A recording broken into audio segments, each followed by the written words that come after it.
បងប្អូនខ្ញុំមានមួយសំណួរសួរទៅកាន់បងប្អូននេះគិតដូចខ្ញុំអត់បាទ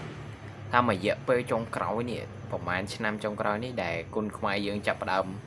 បាទខ្សែក្រវ៉ាត់ចាប់ផ្ដើមច្រើនបាទហើយកីឡាករក្នុងម្នាក់ហ្នឹងអាចមានចន្លោះពី5គ្រឿងឡើងទៀតអញ្ចឹងវាអាចថាវាច្រើនណាស់បាទកីឡាករខ្លះមានដល់13 14គ្រឿងខ្សែក្រវ៉ាត់គឺរីកដូចផ្សិតនៅក្នុងគុណខ្មែរយើងឥឡូវ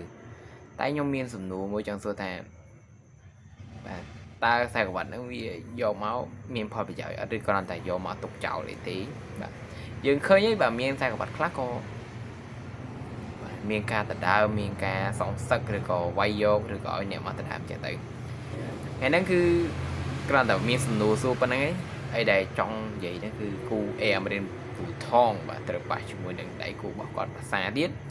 ដដើមខ្សែក្រវ៉ាត់ទៀតហើយបាទអញ្ចឹងលើកនេះ5ទឹកបាទមើលទៅអាមេរិនអាចទប់ជាប់ឬក៏អត់បាទថាទប់មិនជាប់ទេគឺអត់ទេនិយាយដល់និយាយសំដៅបាទអានេះគឺជាការពិតបាទអាមេរិនភាគច្រើនមករយៈចុងក្រោយឃើញគាត់សាំងអត់គ្រប់ទេបាទស៊ូស្ទ័រខ្សោយកម្លាំងវាយអត់លះអត់នេះអារបៀបអើយខ្ញុំអត់ដឹងថាគួរនិយាយថាម៉េចទេបាទកីឡាករធ្លាប់តែល្អមើងម៉ាត់ហាត់គ្រប់គ្រាន់ស៊ូវាយ3ទឹកវិញឥឡូវតែ2ទឹកធ្លាក់អណ្ដាតចូលទឹក3អោបសុតវាយពិបាកមែនតើឥឡូវជួបវាយ5ទឹកទៀត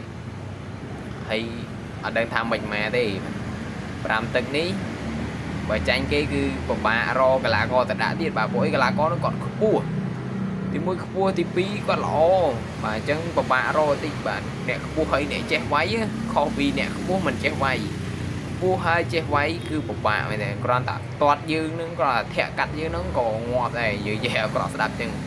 បាទតែបើខ្ពស់ដូចគ្នាអាចស៊ីសងគ្នាបានឥឡូវយើងចាំមើលទាំងអស់គ្នាសប្តាហ៍នេះនិយាយពីគុណខ្មែរដឹងថាមើលមួយណាទុកមួយណាទេសប្តាហ៍នេះណាច្រើនណាស់ច្រើនយកខ្លាំងមែនតើហើយសិតតែគូល្អយកតែមែនតើណាបងប្អូនមានទាំងដណ្ដើមខ្សែក្រវ៉ាត់ ISKA មានទាំងហងមាសមានទាំង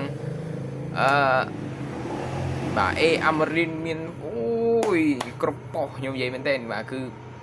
បែកផ្សែងហើយបាទជាពិសេសអ្នកនៅតាមខេត្តបែកផ្សែងហើយយើងនិយាយលេងសើចអីបាទអាមេរិនត្រូវតែហ្វឹកហាត់កម្លាំងស៊ូនឹងឲ្យល្អឲ្យខ្លាំងបើមិនចឹងទេបាទខ្សែក្រវ៉ាត់ហ្នឹងគឺរបូតហើយបាទបើមិនចង់របូតទេគឺពិបាកកីឡាករបើតាមខ្ញុំដឹងណាខ្ញុំមិនធ្លាប់ធ្វើជាកីឡាករបដាល់ទេតែបើសិនជាខ្ញុំអាចដឹងខ្លះហ្នឹងទៅលើកម្លាំងស៊ូឬក៏ទឹកចិញ្ចឹមហ្នឹងបើសិនជាកីឡាករមានរហូតណាសូម្បីតែអាវុធក៏ចេញបានធ្ងន់ឬក៏បាទក្បាច់ក៏ចេញបានច្រើនដែរតែអូខេណាអស់ស៊ូមានក្បាច់ក៏ចេញលេងរួចដែរអាហ្នឹងវាជាការពិតបាទពេលមានកម្លាំងគឺអាចវាយចេញបានរហូតតែពេលអស់កម្លាំងគឺសវ៉ាអោបបាទសវ៉ាអោបអាហ្នឹងគឺជាហៅថាវាអត់ល្អមើលឬហើយក៏យើងមើលទៅយើងលំដាប់ប្រទេសដែរយើងធ្វើឲ្យកាចធ្វើឲ្យល្អមើលបាទហើយចាំមើលទាំងអស់គ្នាបាទអត់មានអីនិយាយក្រៅពីចាំមើលទេគូអេអាមេរិនបាទថាទៅជាយ៉ាងណាបាទចាំមើលទាំងអស់គ្នាតើបានតែគេឬក៏បានតែយើងខមមិនខាងក្រៅម្នាក់មួយបងប្អូន